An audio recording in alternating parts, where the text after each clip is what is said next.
Hi, this is Michael Vosbine coming to you from the studios of Crescent Cymbals. And I'd like to take a moment here in this video to explain to you what Crescent Cymbals are about, what our core philosophy is, how we think we're different than other cymbals, and see if that resonates with you.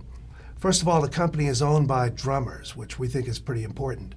And it would be Jeff Hamilton, Stanton Moore, Bill Norman, and myself. And as drummers, we've always liked the sound of handmade vintage cymbals from Turkey. And they're made a certain way to get that sound. There are a lot of ways you can make cymbals, and you can get a lot of cool sounds, but we think the sounds we're looking for come from that labor-intensive, time-honored process of hand making a cymbal from start to finish.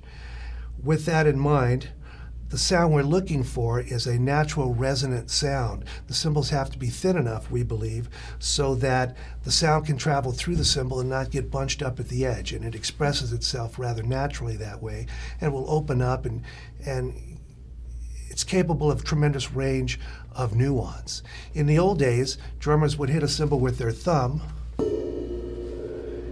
and hold it up to their ears, and they would be able to listen for the entire orchestra being present, from the flutes and piccolos on the top, or the violins, down to the tubas and basses and double basses, bassoons, and so forth on the bottom. And that's what we're looking for, is the whole orchestra present in the sound of our cymbals.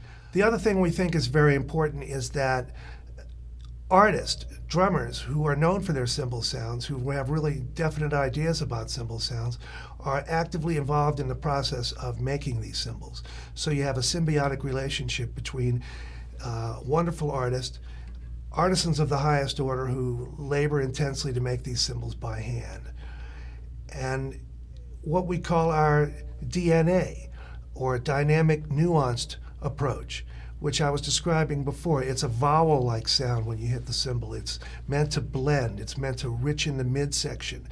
Usually when you play these kind of cymbals, the band will turn around and go, wow, what is that? Because they don't feel like they're competing with it anymore.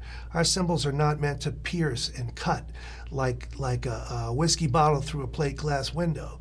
More like a crash being something akin to someone jumping in a pool. Whether it's our hammer tone cymbals or our Stanton Moore cymbals or any of the other series, they're all going to have a little of that DNA element to them, that dynamic, nuanced approach, so that you can, hopefully as a drummer, as an artist, express yourself more completely.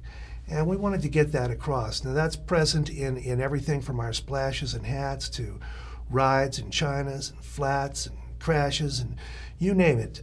When you're listening to our cymbals, listen for that. And if it speaks to your heart, maybe you found your cymbal. Thanks for watching.